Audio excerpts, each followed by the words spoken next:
Water is virtually everywhere, from soil moisture and ice caps to the cells inside our own bodies. Depending on factors like location, fat index, age, and sex, the average human is between 55 and 60% water. At birth, human babies are even wetter. Being 75% water, they are swimmingly similar to fish. But their water composition drops to 65% by their first birthday. So what role does water play in our bodies? And how much do we actually need to drink to stay healthy?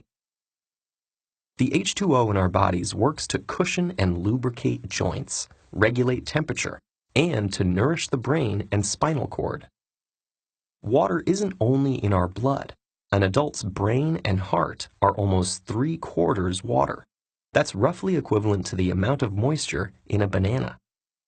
Lungs are more similar to an apple at 83%, and even seemingly dry human bones are 31% water.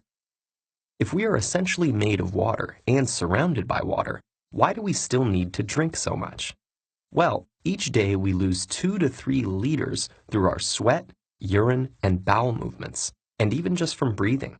While these functions are essential to our survival, we need to compensate for the fluid loss. Maintaining a balanced water level is essential to avoid dehydration or overhydration, both of which can have devastating effects on overall health. At first detection of low water levels, sensory receptors in the brain's hypothalamus signal the release of antidiuretic hormone. When it reaches the kidneys, it creates aquaporins, special channels that enable blood to absorb and retain more water, leading to concentrated dark urine. Increased dehydration can cause notable drops in energy, mood, skin moisture, and blood pressure, as well as signs of cognitive impairment. A dehydrated brain works harder to accomplish the same amount as a normal brain, and it even temporarily shrinks because of its lack of water. Overhydration, or hyponatremia, is usually caused by overconsumption of water in a short amount of time. Athletes are often the victims of overhydration because of complications in regulating water levels in extreme physical conditions. Whereas the dehydrated brain amps up the production of antidiuretic hormone, the overhydrated brain slows or even stops releasing it into the blood. Sodium electrolytes in the body become diluted, causing cells to swell. In severe cases, the kidneys can't keep up with the resulting volumes of dilute urine.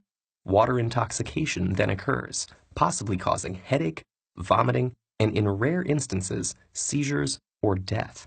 But that's a pretty extreme situation. On a normal day-to-day basis, maintaining a well-hydrated system is easy to manage for those of us fortunate enough to have access to clean drinking water. For a long time, conventional wisdom said that we should drink 8 glasses a day. That estimate has since been fine-tuned.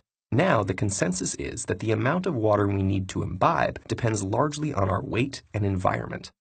The recommended daily intake varies from between 2.5 to 3.7 liters of water for men and about 2 to 2.7 liters for women, a range that is pushed up or down if we are healthy, active, old, or overheating. While water is the healthiest hydrator, other beverages, even those with caffeine like coffee or tea, replenish fluids as well.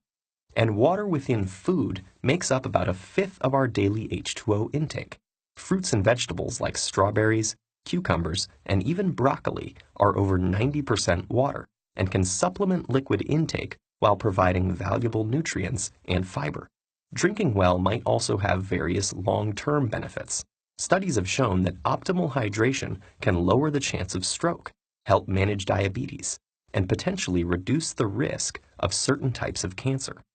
No matter what, getting the right amount of liquid makes a world of difference in how you'll feel, think, and function day to day.